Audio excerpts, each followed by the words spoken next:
Hi, welcome back to Module 5 of Straight Line Persuasion. This is the inner game of sales, and this is crucially important here because what happens very often is that we tend to focus on our results in the exterior world, in the real world, and we don't focus on what happens up here. And in fact, success starts inside your mind. You have to condition your mind for success, to condition your mind to move through obstacles, through fears, and to focus on where you want to go in life and not what you're afraid of. See, so many people out there, they have a tendency to live in the problem versus in the solution. So what we're doing here in this module is we're giving you some very powerful tactics, some very powerful techniques that will allow you to develop a laser-guided focus on your outcome, on where you want to go. And you're going to learn some words that are very destructive, things like the word should and the word problems that tend to disempower people. And you're going to learn a process called reframing, where you actually can take those words and apply a new meaning to them that propel you to taking action versus keep you in a box and stop you from taking action. I will tell you this, there's a lot of metaphors that I use in this module, and I want you to focus on the metaphors because what they really do is they're going to link up your past experiences in your own life and allow you to really see how, without knowing it, your mind has worked against you and stopped you from being all that you can be, not just in sales and persuasion, but in your relationships, maybe with your children, whatever it might be socially and especially financially. So again, this module here, it's crucial.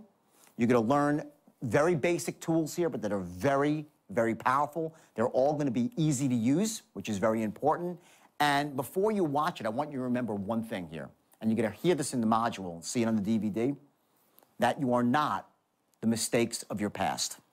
You are the resources and the capabilities that you've gleaned from your past.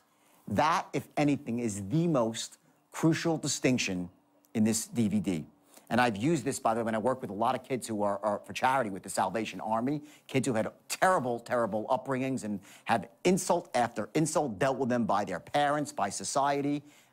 Many are addicted to drugs. They're living on the streets. And when I get these kids in a room for a couple of hours and I work with them closely, the core message I get through to them is that everything that happened in your past that was an insult or that hurt you, it now becomes muscle for you to go forward, to get that learning from the past and to get tough, to be able to go forward right now, to move through fear, to move through uncertainty, and to move through self-doubt, most of all, to keep your eye focused on where you want to go. So remember, keep your action book handy, make notes, watch for the metaphors related to your own life, and I'll see you on the other side.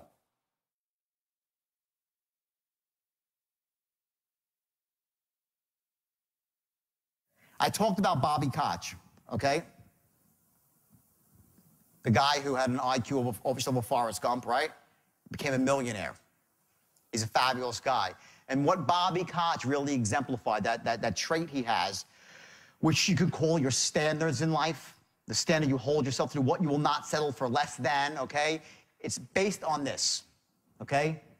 You'd be willing to do what other people are unwilling to do today, to get what you want tomorrow. Most people tell you they want to get successful, they want to make money, they want to get ahead in life, but they're not willing to go the extra yard.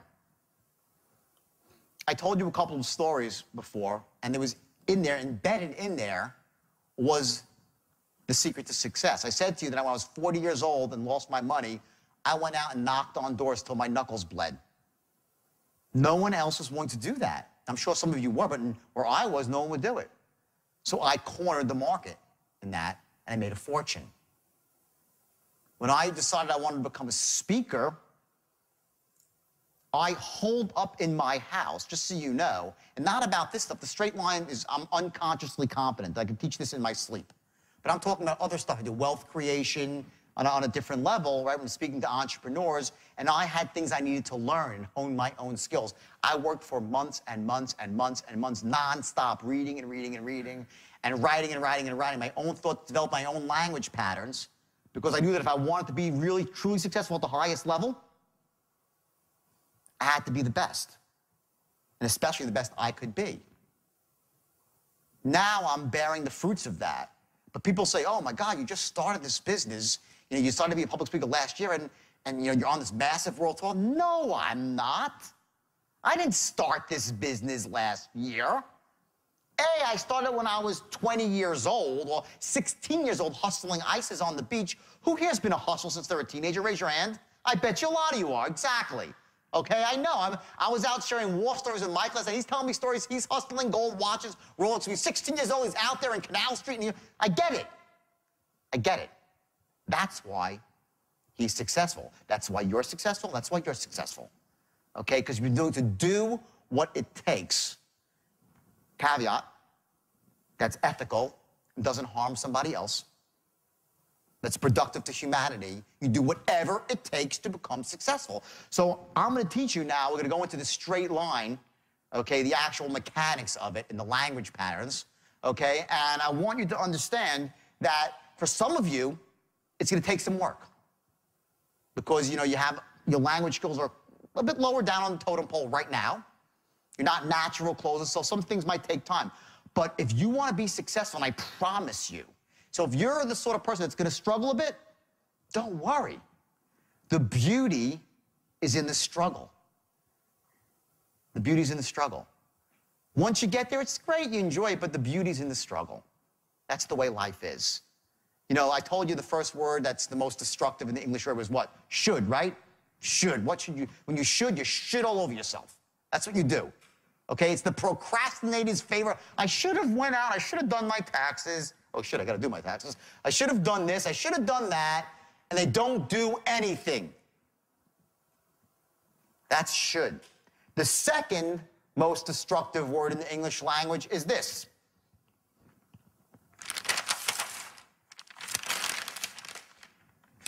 I'll write it up here. Let's see it. Do this in blue now.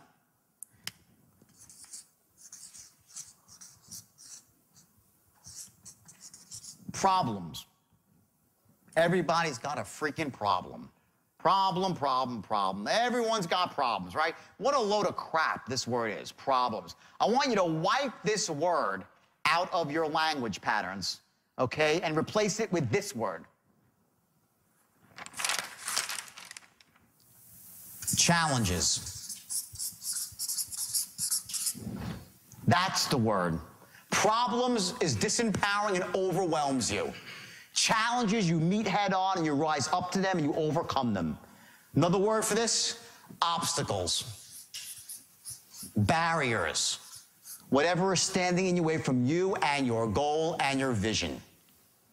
Change the word problems to challenges. Remember I said to you before earlier, you know, who has more problems, rich people or poor people, right? Poor people's like, well, poor people. No, they don't. Rich people have more problems because they got a lot of more shit going on. And there's always a problem. There's always a problem when you have money. It's just less painful to handle it. The real word, the word that empowers you, is challenges. Look at it this way. And I know most of you are successful, but some of you probably right now are struggling financially. It's been a tough time in the economy, and some of you are on the way you're bouncing back, okay? And one of the things I say to groups of people, especially when they're struggling, when I'm doing a seminar, it's about wealth creation. There's a lot of people that really, you know, they really want to be entrepreneurs and they're not there yet. And they're so caught up in the muck and mire of their past, in their past mistakes, their past failures, and they're so invested in that, and they just don't think of themselves in terms of being a guy or a girl who could be successful. And let me just tell you something. Here's the real deal. If there's one thing that you get out of this for non-sales, it's this. Just for your life, you are not the mistakes of your past. You are not the mistakes of your past. You are the resources and the capabilities you've gleaned from it. There's a huge difference. As soon as you make that shift in your life, you're going to realize that anything that's happened to you bad is your greatest asset. I was interviewed on TV in New Zealand. It's online, by the way. You can find it, like last week. And I'm being interviewed by this guy, and it's a great interview from New Zealand TV. And the last question, he goes, you know, you're making millions and millions of dollars right now, and, you know, in some way, don't you think, are you saying you're glamorizing that, you know, you can, commit a crime and now make millions and millions of dollars? You wrote bestsellers, you're on a tour. And this was not an adversarial interview. This was a very friendly interview. He asked me a genuine question. It wasn't like, aren't you? You know, he was very nice about it. And I was kind of stunned for a second because I hadn't thought about it. And I said, absolutely not. I said, my past is my greatest asset. What happened to me, now I'm not proud of what I did, and I feel bad. I have remorse. Remorse, not guilt. Guilt is a loser's emotion. Remorse is the emotion that allows you to move forward and do things right. Guilt's like, oh, I feel so guilty, oh, woe is me, and you want sympathy, oh, poor you. That's bullshit. Remorse is the empowering emotion.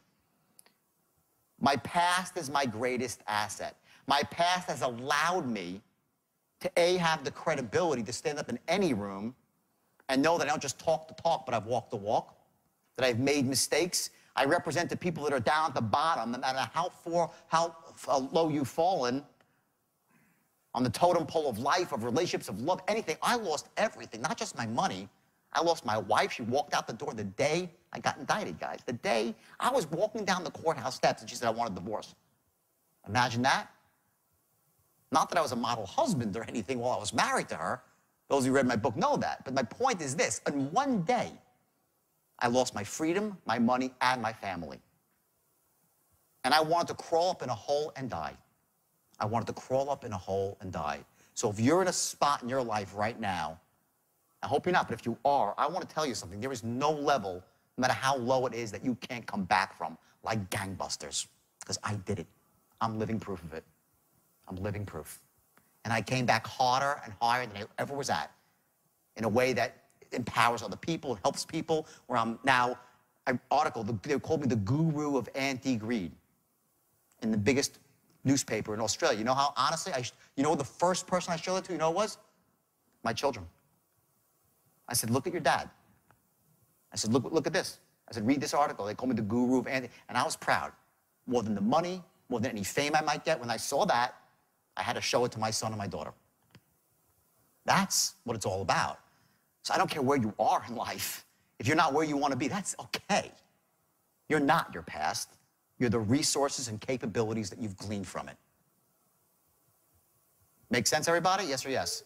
Newton's law, an object in motion tends to stay in motion. What that means is as follows. If you are in a bad spot right now, if you're skidding in a bad direction right now, you're going to keep skidding there. It doesn't stop like that. An object in motion will stay in motion. Imagine this. I'll tell you a story. I fly helicopters. I used to fly a lot, helicopters. And when I took my license, to get my license, I had to do something called auto rotations. Anybody here fly helicopters at all? Okay. Auto rotations is when, if the helicopter engine dies, you can land it without an engine by allowing the helicopter to go into a controlled dive. And then at the last second, you pull up on the stick and use the stored energy, and the helicopter flares and you skid to a safe but bumpy landing. That's auto rotation. Okay? So my captain said, he was a wild man, my captain, because he was also the captain of my yacht, which we actually sank because we drove it out into a storm. He says, listen, here's the deal, okay?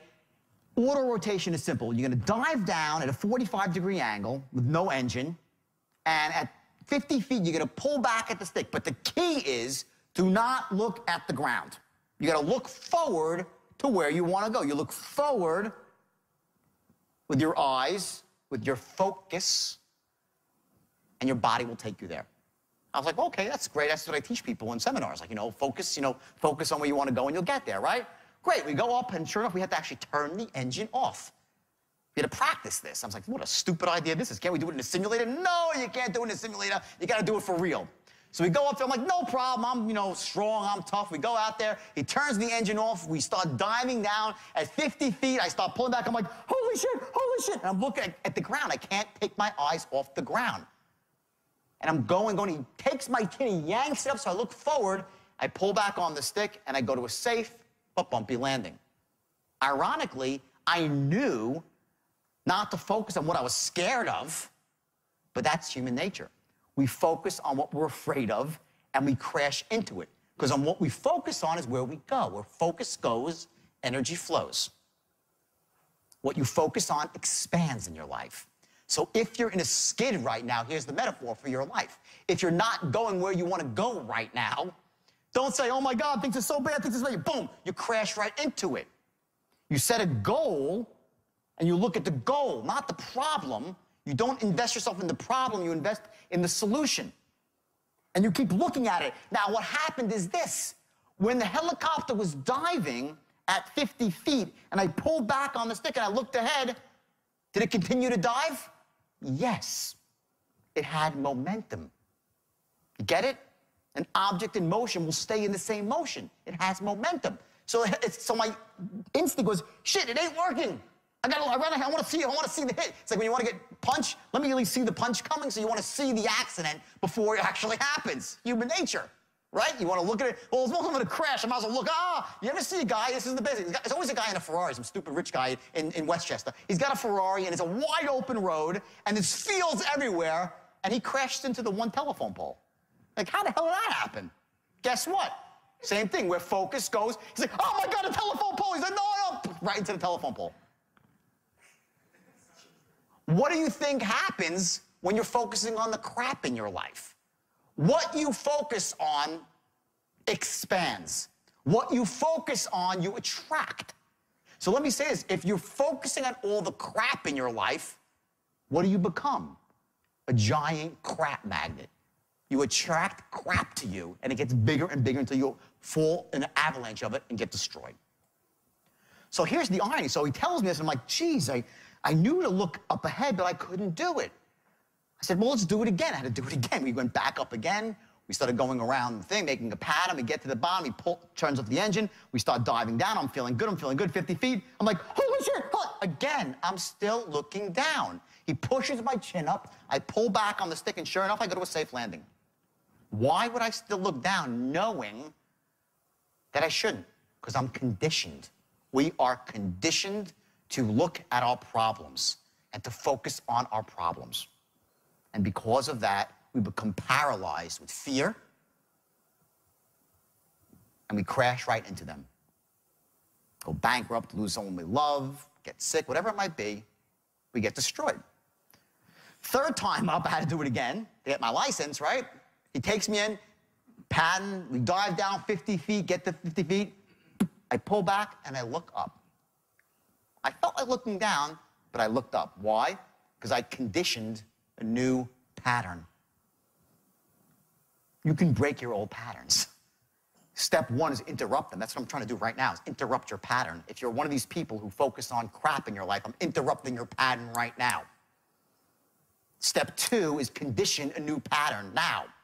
To start looking at your solutions, on your goals and on your vision. Doesn't matter where you've been. Imagine if you're on the speedboat and you look behind you at the wake. Ask yourself, does that foamy white thing have anything to do with where I'm going now?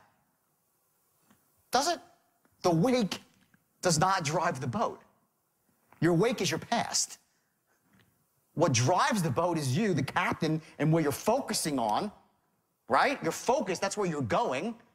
And the engine, the motor, which is what? That's your actions, okay? The state that you're in, this resourceful state to be taking action and focusing on the good stuff versus the crap. That's called being not a creature of circumstance, but a creator of circumstance. You set a goal, you focus on it, laser guided, like the straight line. When someone walks in the door, if you're a salesperson, on the phone, your focus is on the close. Everything else is all the noise in between. It's life. So you condition a new pattern and you move forward. It's as simple as that. At the heart of it all, and I'm going to move on past this stuff, self-development, at the heart of it all, but I need to give you this stuff too, because it's really important for sales, especially when you're in an up and down business, and one day it's great, next day it's a disaster. And I want to just share some distinctions with you that can help you manage the way you feel as a salesperson, as a human being, moment to moment. Because what a state does, your state, I'm talking about your physiological, emotional state, how you feel now. There are states that lead to wealth and success. I said a couple before about sales: certainty, clarity, conviction, confidence. In your personal life, are those the best states? Maybe not. Maybe it's love, compassion, understanding, empathy. Those are very empowering states. Master the ability to be in those states, and you got something. Conversely, there's disempowering states, which are fear, jealousy, greed. And on the opposite, Ambition would be the empowering state, right? Jealousy, greed, overwhelm, uncertainty. Those states lead you to A, perform at a low level, B, to be in more unresourceful states because they almost snowball on each other. You know when you're on a roll as a salesperson and you're just doing great, and you're like, I'm on a roll, right? That's called resourceful state, yielding a resourceful state, yielding a resourceful state. And when you're feeling like crap as a salesperson and you can't close a door, okay, it's because, damn, I can't close, damn, I can't close, and you walk in. I'll tell you a great story about state management. My first day ever training for sales. I was 21 years old, and it was door-to-door sales for meat and seafood, as I said. My first day on the job, my friend trained me. Lives in Florida, very successful guy, very successful. And he was selling on a pickup truck. You know those guys that go around selling steaks and shrimps and lobsters on boxes, right? And he takes me around his door-to-door cold canvassing, the worst job in the world. I mean, really awful job. Takes me around, and he knocks like 20 doors in the morning. And each door is like, hey, how you doing? My name's Elliot. I deliver filet mignon, shrimp, blah, blah, blah. All upbeat and positive, you know? And I'm looking at this thing, and everyone's like, no, and then I should know, slamming the door in his face, okay? Somewhere around 12:30, I walk up to the door with Elliot, and he opens the door, and I see his shoulders are getting slightly down and down. You know, he's not negative yet, right? Almost like 12:30, he knocks on the door, and they open the door. He goes like, you wouldn't want any filet mignon, shrimp, and lobster tails, right? I mean, I delivered to some of the other people no one wants today. Do you want any? That's how his rap degenerated. He went in a state of complete and utter uncertainty. You can't close, you can't open, you can't do anything as a salesperson if you're in that state where you don't think they're going to buy. You cannot do anything meaningful in that state. And I watched it before my eyes, a salesperson, and you must see this if you're in, especially if you're a sales manager and you're sitting in an office, you see someone that's not doing well, and you watch how they just sink and sink and sink, and they pick up the phone, they're like, hi, it's, so-and-so calling from XYZ company. You really wouldn't want any of my product, would you? Not gonna close a lot like that. That's the ability to manage your state. It's how you act in the moment. So you might be the best salesman in the world, but how are you right now? Can you close right now? You might be the best parent in the world, but if you're in a state of impatience, how great of a parent can you be? You might have read all the books on parenting. You might love your kids to death, but if you're in a disempowered state of impatience and overwhelm, can you parent? Yes or no? You can't. You might be the greatest closer in the world, but you're in a state of absolute uncertainty. Can you close? They pick on that up in a second. They pick up on it in a second. The state you're in the moment, dictates your success or failure. There's one thing in life, a distinction that can really get you ahead. It's the ability to manage your state. Bar none, that's number one. How our brain makes sense of the world, okay? We do three things, okay, in this room right now. You think you're seeing the whole room, but you're not. What you're doing is you're deleting, distorting, and generalizing everything around you to make sense of the world. Write that down. You delete, distort, and generalize. I'm going to give you a very quick exercise here so you can see the power of this. And I want everybody right now to close their eyes. And with your eyes closed, please, everyone close your eyes for this exercise, just for a couple seconds. And I want, with your eyes closed, I want you to, okay, clear it out completely now so you see nothing. Just nothing. Go for blankness right now. Okay? Okay? Okay? Now, I want you to open up your eyes, okay? And I want you to look around the room for blue. Look for blue, look for blue, look for blue, look for blue, look for blue. As much blue as you can possibly find in this room. Look for blue, look for blue, look for more blue. Now stop and close your eyes, okay? With your eyes closed, I want you to think of everything in the room that's red.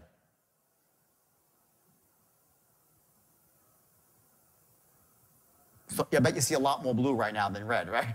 Now open your eyes, and now start looking for red. Look for red, look for red, look for red. Look for red, look for red, look for more red. Okay, great.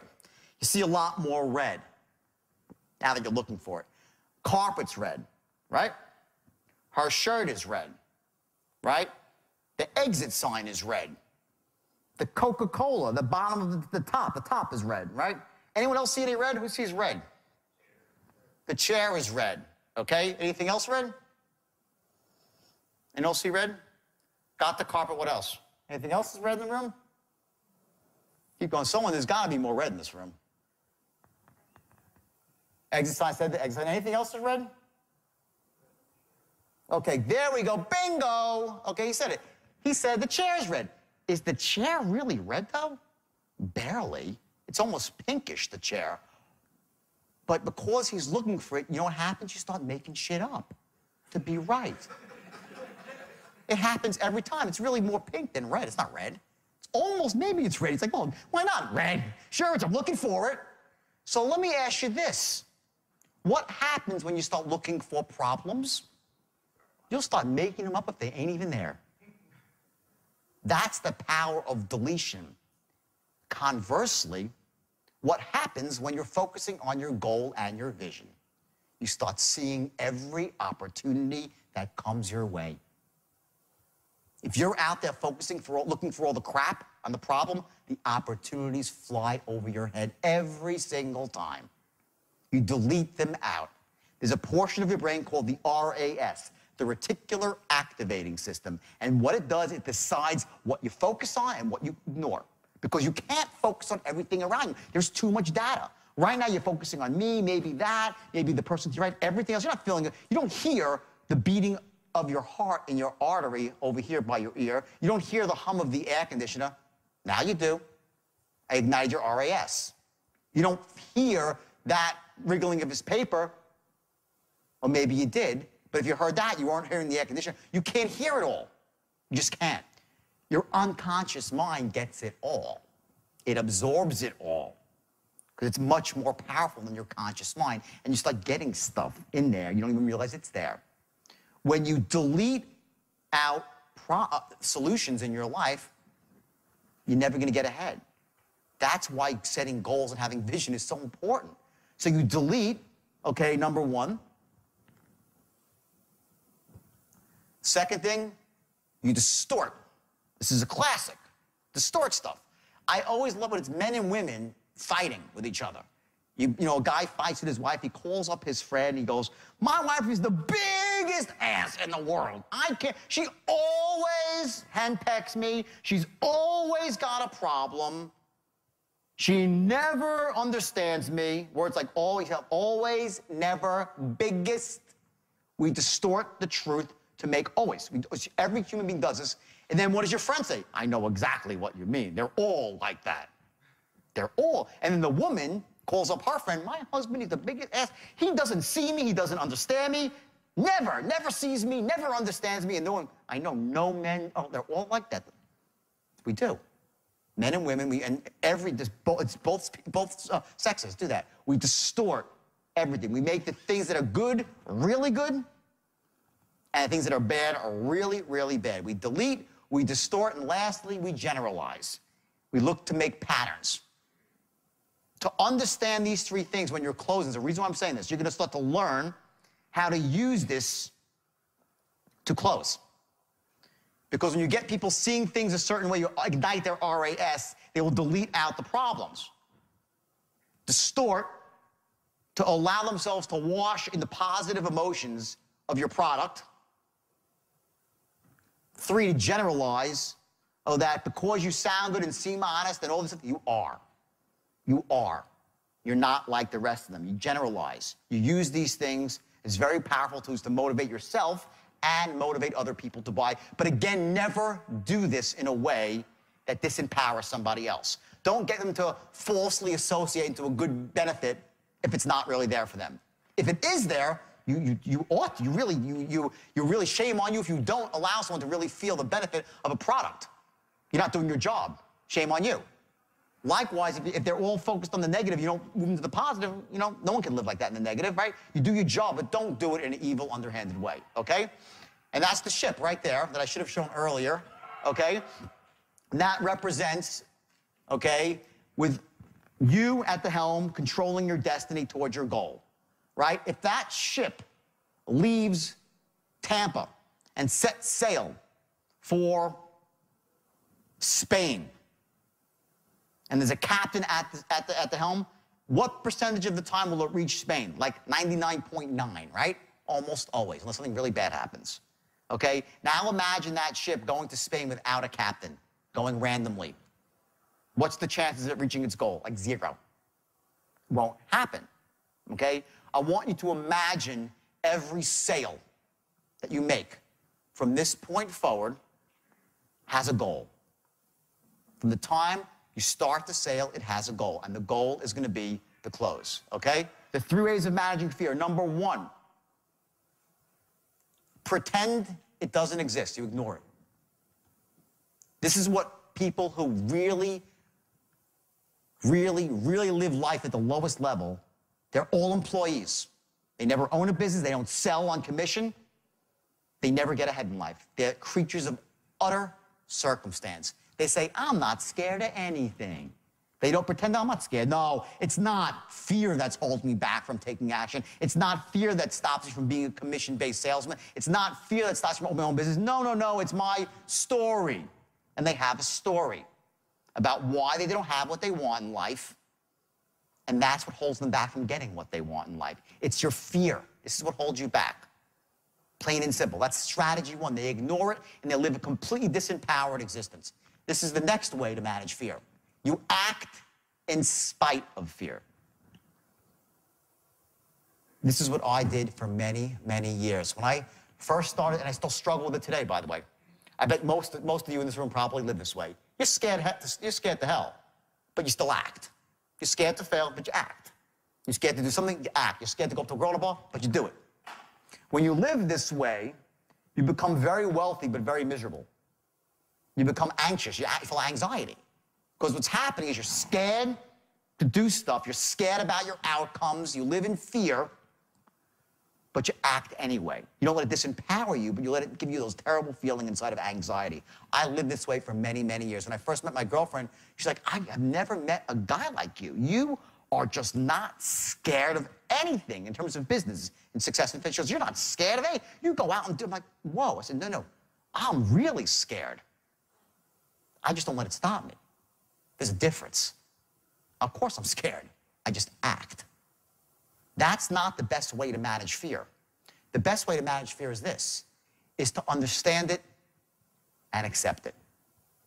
This is how you really manage fear and live an empowered life with positive emotions, not just money, but you live your life at a higher emotional level. And what that really means, when I say understand it and accept it, what it means is this, is to just accept the fact that most of the fears that you feel are smokescreens for deeper fears. And there's 2 fears that have really run deep for all human beings, and I'll tell you what they are.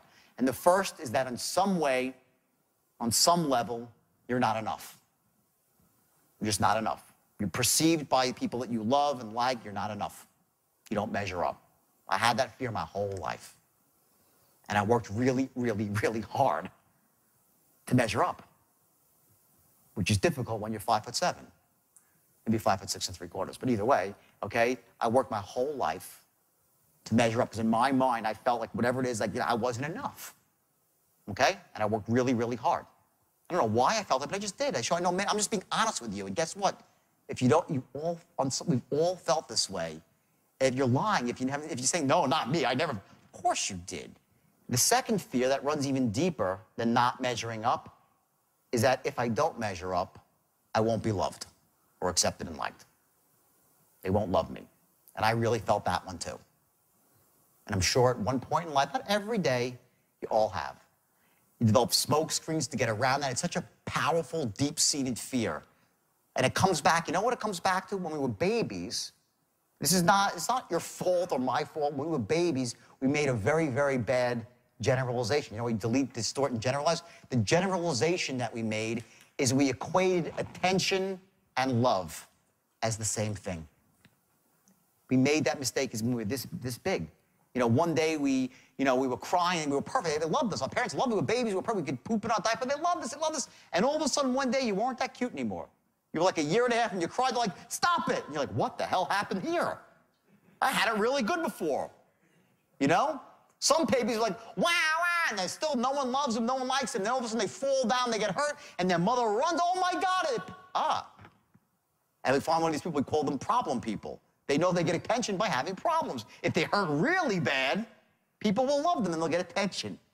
You have problem people. Other people, what happens is they, feel neglected, they're not getting that connection right, and all of a sudden they get up, they start to walk again, and mother's like, oh my God, the baby's walking, look. And an achiever's born.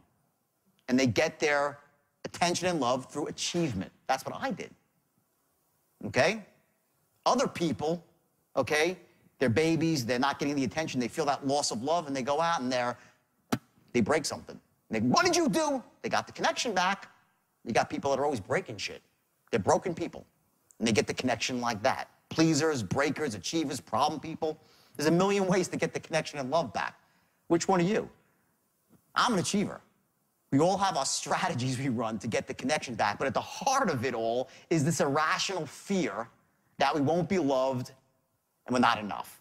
When you accept that, when I actually took that into my heart and realized the truth is it doesn't matter whether I succeed or fail. My kids love me. My significant other loves me, my parents love me, my friends will love me. Once I got to that point, it allowed me to then operate at the highest level and feel good about it and not be miserable every single day about my outcome. You follow that concept? Okay, it becomes much different then. So try to take your fears, not overnight, you still struggle with everything. Remember, when you're feeling fearful and you're feeling disempowered, and you're caught, here's the devil's trick, is the story. It's almost like there's a circuit breaker effect that pops in. It's like you start feeling, boom, story. Oh, I'm not rich because the economy's bad. That's your story, okay? I'm not rich because my boss is an asshole. Okay? I'm not rich because I wasn't born rich. Guess what? That's what poor people, they were always rich. No, they weren't. 94% of the rich people in the world started out with nothing. And I'm one of them. I know there's others in this room too. Okay, so it's all excuses, it's all crap, okay? The system basically works, okay, it's the bottom line. You have to sell yourself, not just on the straight line, but on your own life, okay? When you focus on your life every day, you look at the successes, not the failures. I will tell you, and I had dinner with Mike last night, and we talked about this. It was very funny. He's like, God, I can't tell you how many failures I've had in my life. He started raffling with like 12 businesses, like, fail. But at the end, and this is two guys talking about it in conceptual terms, right, to understand human performance, right? But I can promise you this, that when I go out into the world and I'm thinking and acting, I'm only remembering my successes. I don't invest myself in my failures. At the end of the day, it's the successes that you celebrate and you build on them. If you set a goal, I assure you this, and you will set goals today, I assure you that if you set a goal and there's 6 or 7 things required to achieve that goal, you will fail on 4 of them. You will. And I will use the word failure in a very special way because it's really feedback. But let's just call it failure for a second until we reframe that, okay? You'll fail on 4 of them and 2 or 3 will be perfect, right? You focus on what's working. At the end of the day, you build on what's working, not on what's not working. You focus on your successes, you get yourself into a peak state and you move forward. You change your approach for what's not working. And that's how you move forward in life, okay? We're gonna set right now, okay, 60-day goals. I wanna explain to you exactly what you gotta do here, okay? It's very simple, okay? I want you to set a goal, and I want this goal to be specific for the amount of money you wanna be earning at that point. I want you to break it down into how many sales you need to be closing to get to the point you want as a salesperson. Mostly salespeople here. How many hours a week you're gonna be working, or a day. How many dials, whatever it is. I want you to get very specific on exactly what you want. I want you to set your goals, I said, not up at the ceiling. You raise your hand as high as you can and just a little bit more. That's where your goal should be. Reachable, but stretch. The greatest cause, the #1 cause of mediocrity in this world is not that people set goals that are lofty and miss them. That's not what happens. Is you set goals that aren't lofty enough and you hit them. And you become average. Average sucks. Average doesn't make it in this world. It just doesn't, especially if you're in sales. You have to set your goals high enough so that they're meaningful when you hit them. Or else you'll set these little goals. Oh, I got my goal, great. Nothing happens. I want you to set goals at that level I spoke about, just above where you're comfortable. And I want you now to take it one step further and take that goal and make it into a vision. I want you to get specific. Write down exactly how you see yourself in 60 days from now, enjoying your newfound prosperity or your increased prosperity. Who will you be talking to? What will you be saying? How do you feel? Did you buy something new? Is there something in your house you wanted to get fixed? Is there a credit card bill that's overdue that you couldn't pay? And you paid it? Yahoo, I just paid my bill. I want you to imagine yourself at that moment and allow those feelings to wash over you. Write it down. When you write down a goal, here's the system. Number one, you write down a goal. Two, you put a date on it. Your goal has to have a date. Step three, identify the peoples, the groups, and the organizations you need to align yourself with. Step four, you take massive action.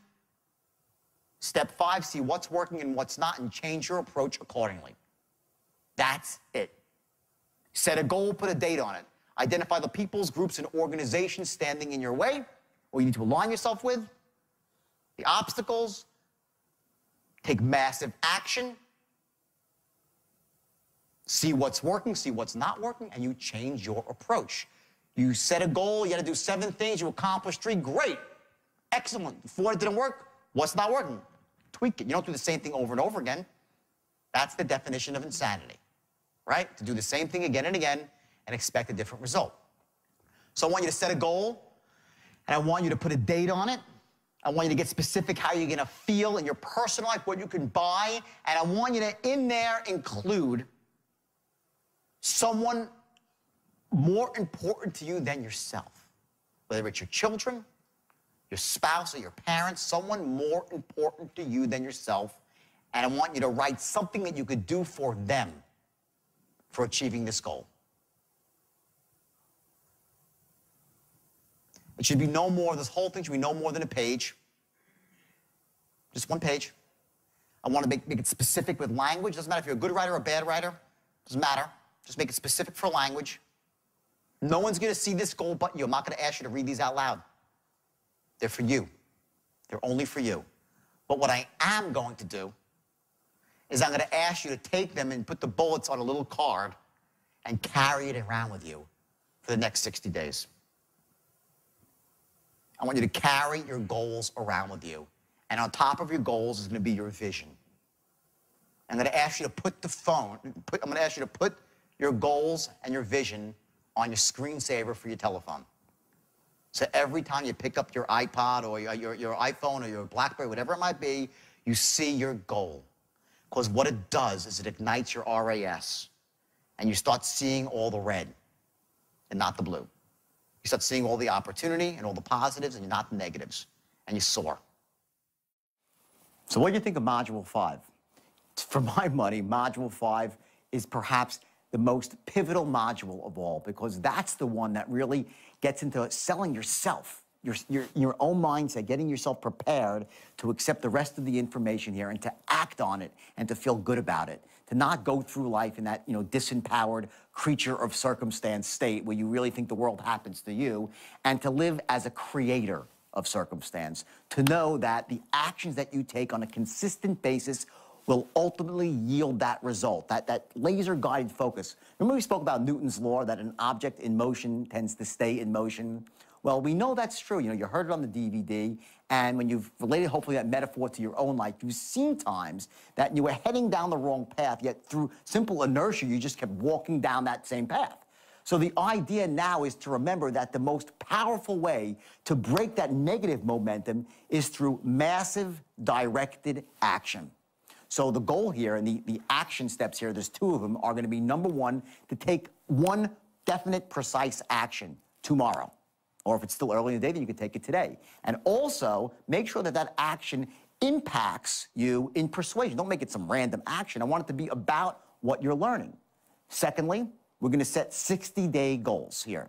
and get serious about this. Remember, you got to put a date on your goals, identify the peoples, groups, and organizations that you need to align yourself with, any skills you need to learn, and then you're going to take that massive, massive action. And when I say massive action, by the way, it could be a baby step, because a series of baby steps together yield massive action. But make sure these baby steps are close enough together to break the negative momentum. And if you take the steps, you take the massive action, I want you to analyze your results, see what's working, what's not working, and you're going to change your plan accordingly. Shockingly, what you're going to find out is there's not that much that's not working for you when it comes to persuasion. And the reason is because you're dealing with a proven system. And that's the beauty of a system. See, rather than having to make all the mistakes yourself and figuring this stuff out, you're dealing with someone like me who's been doing this for, 23 years now, actually 25 years, I'm getting older, and who's trained thousands and thousands of people. And I've seen the struggles that they go through, and I've specifically designed and then redesigned the system to deal with those struggles, to make it ABC simple, step by step, move by move, to allow you to embrace these techniques so you'll be the best persuader you can possibly be.